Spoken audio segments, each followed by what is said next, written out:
Long ago, when these ancient Grecian temples were new, hemp was already old in the service of mankind. For thousands of years even then, this plant had been grown for cordage and coarse cloth in China and elsewhere in the East.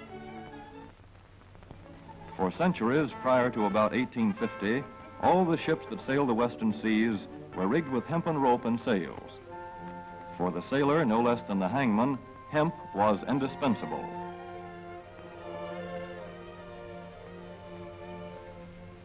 A 44-gun frigate, like our cherished old Ironsides, took over 60 tons of hemp for rigging. Including an anchor cable 25 inches in circumference.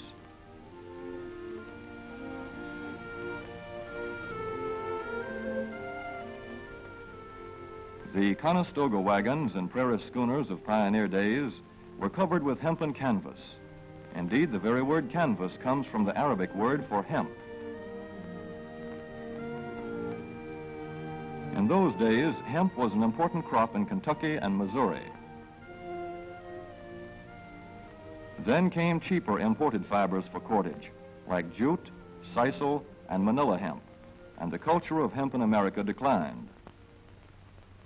But now, with Philippine and East Indian sources of hemp in the hands of the Japanese, and shipment of jute from India curtailed, American hemp must meet the needs of our Army and Navy as well as of our industries. In 1942, patriotic farmers at the government's request planted 36,000 acres of seed hemp, an increase of several thousand %. The goal for 1943 is 50,000 acres of seed hemp. In Kentucky, much of the seed hemp acreage is on river bottom land such as this, along the Kentucky River Gorge. Some of these fields are inaccessible except by boat. Thus, plans are afoot for a great expansion of the hemp industry as a part of the war program. This film is designed to tell farmers how to handle this ancient crop, now little known outside Kentucky and Wisconsin. This is hemp seed. Be careful how you use it. For to grow hemp legally, you must have a federal registration and tax stamp. This is provided for in your contract. Ask your AAA committeeman or your county agent about it. Don't forget, hemp demands a rich, well-drained soil such as is found here in the bluegrass region of Kentucky or in central Wisconsin.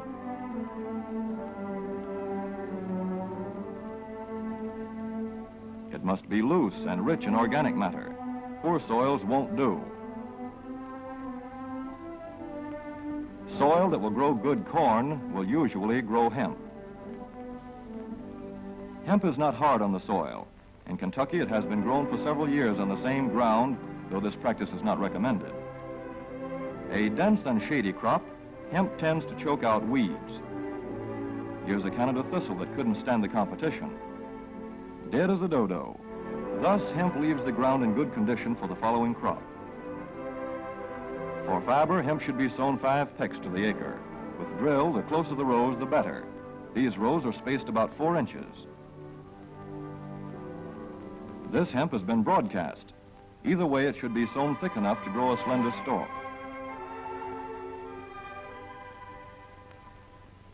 Here's an ideal stand. The right height to be harvested easily, thick enough to grow slender stalks that are easy to cut and process.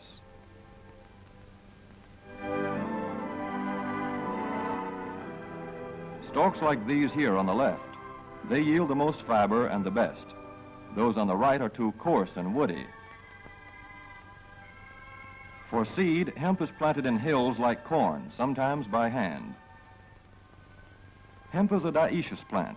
The female flower is inconspicuous, but the male flower is easily spotted. In seed production, after the pollen has been shed, these male plants are cut out. These are the seeds on a female plant. Hemp for fiber is ready to harvest when the pollen is shedding and the leaves are falling. In Kentucky, hemp harvest comes in August. Here, the old standby has been the self-rake reaper, which has been used for a generation or more. Hemp grows so luxuriantly in Kentucky that harvesting is sometimes difficult, which may account for the popularity of the self-rake with its lateral stroke.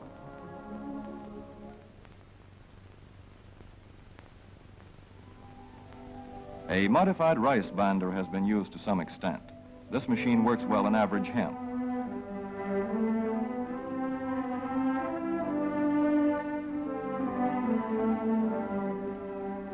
Recently, the improved hemp harvester, used for many years in Wisconsin, has been introduced in Kentucky. This machine spreads the hemp in a continuous swath. It is a far cry from this fast and efficient modern harvester to the Armstrong model of yore. But here's one kind of harvester, at least, that doesn't stall in the heaviest hemp. In Kentucky, hand cutting is practiced in opening fields for the machines.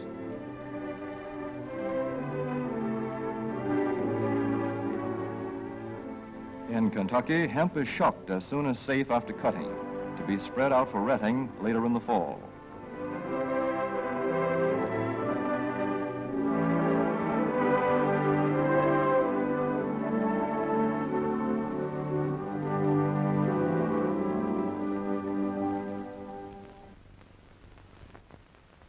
In Wisconsin, hemp is harvested in September. Here, the hemp harvester with automatic spreader is standard equipment. Note how smoothly the rotating apron lays the swath preparatory to retting. Here it is a common and essential practice to leave headlands around hemp fields. These strips may be planted to other crops, preferably small grain. Thus, the harvester has room to make its first round without preparatory hand cutting. Here the machine is running over corn stubble. When the cutter bar is much shorter than the hemp is tall, overlapping occurs. Not so good for retting. The standard cut is 8 to 9 feet.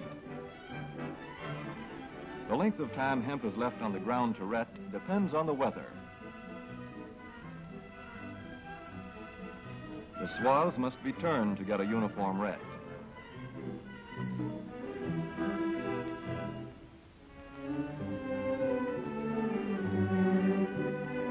When the woody core breaks away readily, like this, the hemp is about ready to take up and bind into bundles.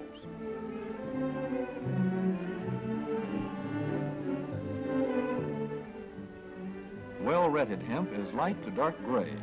The fiber tends to pull away from the stalk. The presence of stalks in the bowstring stage indicates that retting is well underway.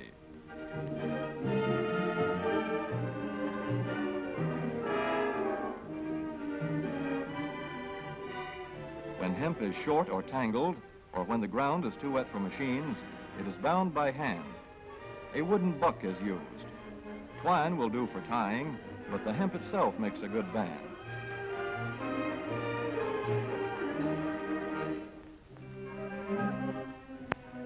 When conditions are favorable, the pickup binder is commonly used. The swath should lie smooth and even with stalks parallel. The picker won't work well in tangled hemp.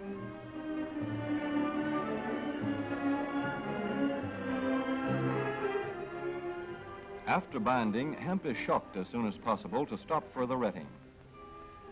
In 1942, 14,000 acres of fiber hemp were harvested in the United States. The goal for 1943 is 300,000 acres.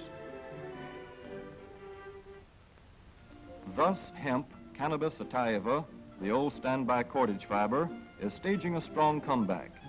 This is Kentucky hemp going into the dryer of a mill at Versailles.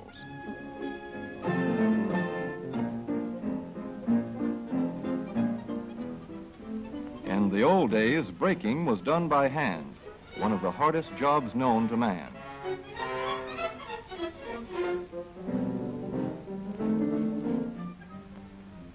Now the power breaker makes quick work of it.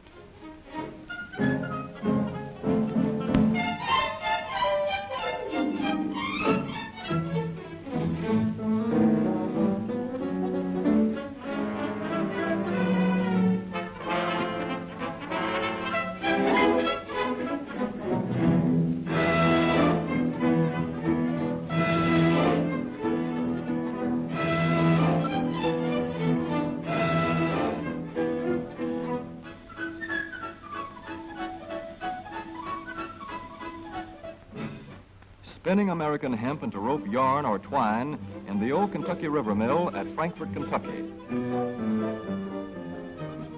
Another pioneer plant that has been making cordage for more than a century.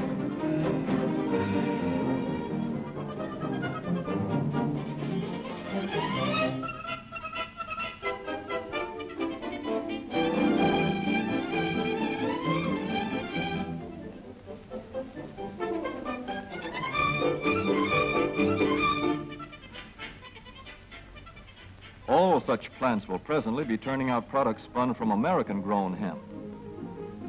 Twine of various kinds for tying, winding armatures, and upholsterers' work. Rope for marine rigging and towing, for hay forks, derricks, and heavy-duty tackle. Light-duty fire hose.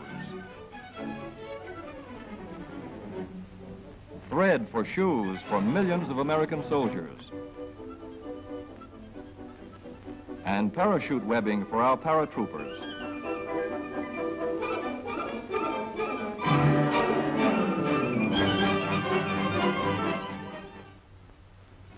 As for the United States Navy, every battleship requires 34,000 feet of rope, and other craft accordingly. So here in the Boston Navy Yard, where cables for frigates were made long ago, crews are now working night and day making cordage for the fleet. In the old days, rope yarn was spun by hand.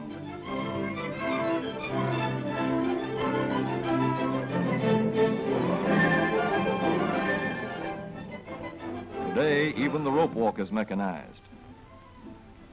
160 fathoms to go.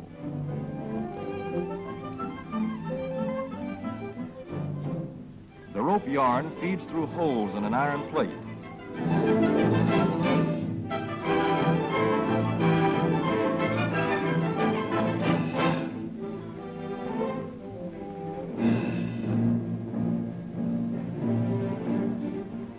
This is Manila hemp from the Navy's rapidly dwindling reserve. When that is gone, American hemp will go on duty again. Hemp for mooring ships, hemp for tow lines.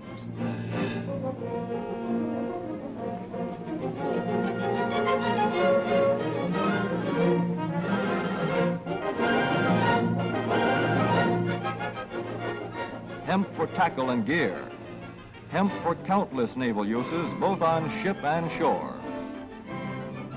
Just as in the days when old Ironside sailed the seas victorious, with her hempen shrouds and hempen sails.